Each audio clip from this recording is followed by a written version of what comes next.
Salut tout le monde, j'espère que vous allez bien.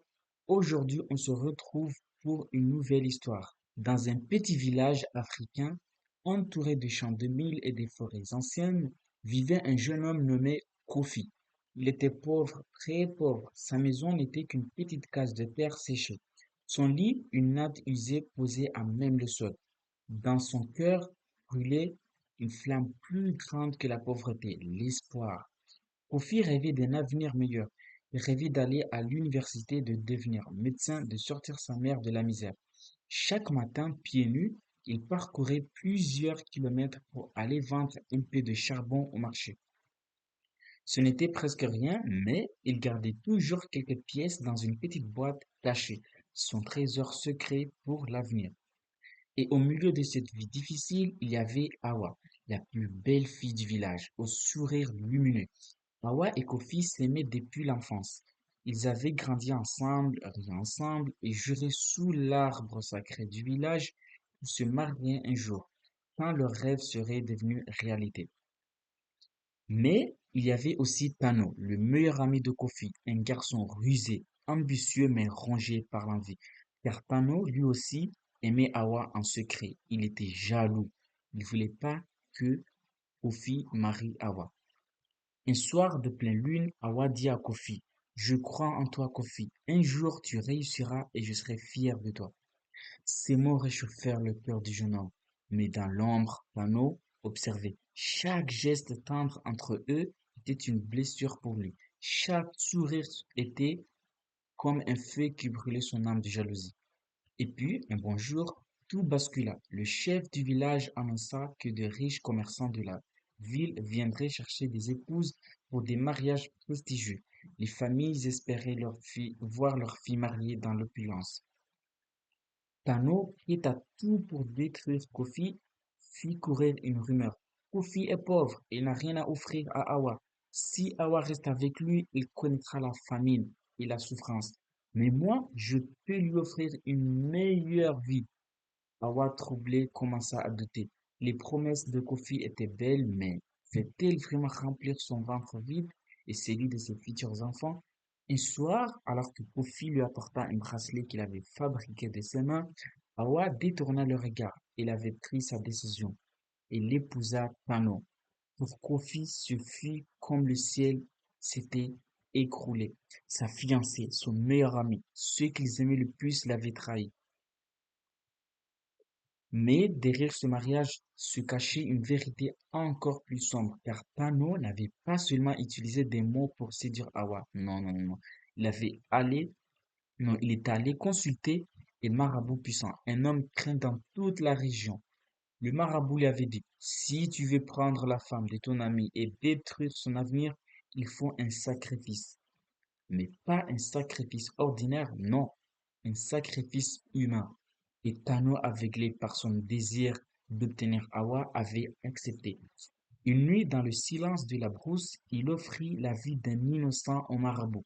Le sang versé lia le destin d'Hawa à lui à tout jamais, mais aussi celui de Kofi, car à partir de ce jour, une malédiction plana sur le jeune homme. Les récoltes de sa famille échouèrent, sa mère tomba malade. Chaque fois qu'elle cherchait du travail, une main invisible semblait lui barrer la route. Kofi ne comprenait pas, mais au fond de lui, il sentait que c'était pas seulement la malchance, c'était comme si quelqu'un avait volé son destin. Les années passèrent. Hawa et Tano vivaient dans l'aisance, vêtus de beaux vêtements, respectés dans le village. Kofi, lui, sombrait dans la pauvreté. Chaque nuit, il se souvenait du jour où Hawa lui avait dit je crois en toi. Ces mots reconnaissaient comme une blessure ouverte. Un jour, sa mère, sur son lit de mort, lui prit la main. Mon fils, la pauvreté n'est pas une honte, mais la haine est un poison. Ne laisse pas la trahison tuer ton cœur. Un jour, la vérité éclatera. Puis il rendit son dernier souffle. Ce fut la plus sombre de la vie de Kofi, mais c'est aussi ce soir-là qu'il fit un serment. Il ne plierait pas, il lutterait, il reprendrait son destin. Un vieil homme du village, voyant la souffrance de Kofi, lui parla. Mon fils, tu es victime des sacrifices, mais sache ceci, aucun sort n'est éternel, le mal finit toujours par se retourner contre celui qui l'a invoqué. Il révéla à Kofi le secret du marabout et de Tano. Le jeune homme, d'abord écrasé par la douleur, sentit peu à peu la colère se transformer en force.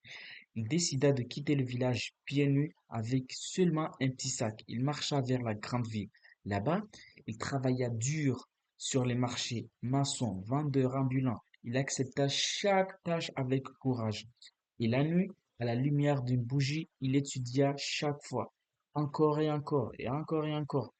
Des années plus tard, contre toute attente, Kofi réussit à intégrer l'université. Il réalisa enfin son rêve. Il devint médecin, le rêve qu'il avait dit depuis qu'il était enfant. Des années s'étaient écoulées, Tano et Awa vivaient désormais dans le regret, car leur richesse s'était transformée en ruine. Le marabout vieillissait, avait réclamé toujours plus de sacrifices. Leur maison était vide de joie, pleine de querelles et de larmes. Un jour, une terrible épidémie frappa le village. Les enfants tombaient malades les uns après les autres. Les guérisseurs étaient impuissants. Alors, dans un silence lourd, le chef du village fit venir un médecin de la ville. Et ce médecin, c'était Kofi, le même jeune homme qui était dans ce village quand il était petit. Quand il entra dans le village, vêtu de sa blouse blanche, les gens restèrent bouche bée. Awa sentit son cœur se briser. Mano, lui, baissa les yeux de honte. Kofi soigna les enfants, il sauva des vies, et lorsque on voulut lui rendre hommage, il dit seulement: La trahison blesse, mais le pardon libère. Aujourd'hui, je n'ai plus de haine dans mon cœur. Awa pleura longtemps. Elle avait choisi la richesse au lieu de l'amour et avait tout perdu. Pano, lui, finit ses jours seul, rongé par le poids de ses victimes. Quant à Kofi, il devint un exemple pour tout le pays. L'homme qu'on avait trahi, humilié, maudit était devenu celui qui guérissait, celui qui relevait les autres. La morale, même quand tout semble perdu, quand la trahison et la pauvreté t'enchaînent, n'abandonne jamais, car le destin, tôt ou tard, rend justice à ceux qui gardent la foi et la force dans leur cœur. Merci beaucoup d'avoir regardé cette vidéo et merci beaucoup pour les 50 abonnés.